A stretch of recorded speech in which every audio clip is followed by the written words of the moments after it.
একই দিনে সেহরি, একই দিনে ইফতার, তবু সময়ের ব্যবধান আকাশ পাতাল। কোথাও মুসলমানরা প্রায় ২০ ঘন্টা রোজা রাখছেন, আবার কোথাও ১১ ঘন্টার মধ্যেই ইফতার।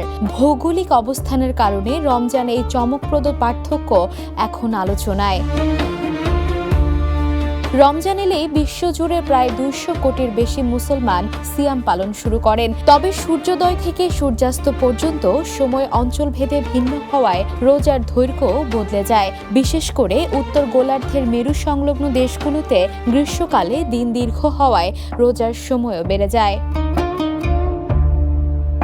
বিশ্বের দীর্ঘতম রোজা সাধারণত পালিত হয় আইসল্যান্ডের রাজধানী রেকজাভিক, ফিনল্যান্ডের হেলসিঙ্কি এবং নরওয়ের ওসলো শহরে। রমজান যদি জুন জুলাই মাসে পড়ে, তখন এসব অঞ্চলে রোজার সময় ১৯ থেকে প্রায় ২০ ঘন্টা পর্যন্ত হতে পারে।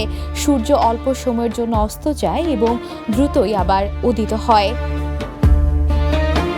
অন্যদিকে দক্ষিণ গোলার্ধে একই সময় দিন ছোট থাকে।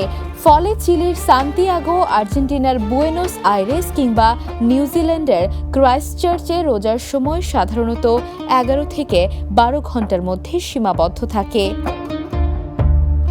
এই পার্থক্যের বৈজ্ঞানিক কারণ পৃথিবীর অক্ষের ২৩.৫ ডিগ্রি হেলে থাকা এবং সূর্যকে কেন্দ্র করে তার বার্ষিক পরিক্রমণ। এ কারণে বছর জুড়ে দিন রাতের দৈর্ঘ্য পরিবর্তিত হয়। যেহেতু রমজান চাঁদের মাস অনুযায়ী নির্ধারিত, তাই প্রতি বছর প্রায় ১০ থেকে ১১ দিন করে এগিয়ে আসে।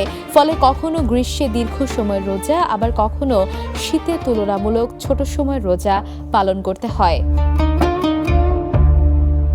মেরু অঞ্চলের কিছু এলাকায় গ্রীষ্মে সূর্য পুরোপুরি অস্ত যায় না। এ ধরনের পরিস্থিতিতে ইসলামী আইনবিদরা সাধারণত নিকটবর্তী স্বাভাবিক সময়সূচি অনুসরণ বা মক্কার সময় অনুযায়ী সিয়াম পালনের পরামর্শ দেন। দীর্ঘ ২০ ঘন্টার রোজা শারীরিক সহনশীলতার পাশাপাশি মানসিক দৃঢ়তারও পরীক্ষা বলে মনে করেন সংশ্লিষ্টরা।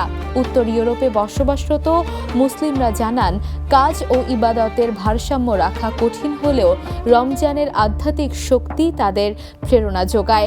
অন্যদিকে দক্ষিণ আমেরিকায় সময় তুলনামূলক কম হলেও সংখ্যালঘু মুসলিম সম্প্রদায়ের জন্য ধর্মীয় পরিবেশ বজায় রাখাই বড় চ্যালেঞ্জ।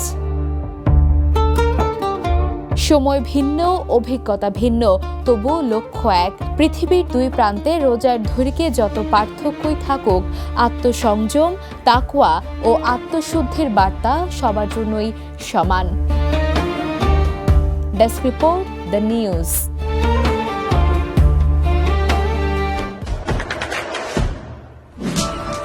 দেশে দেশে সবার সাথে, দ্য নিউজ।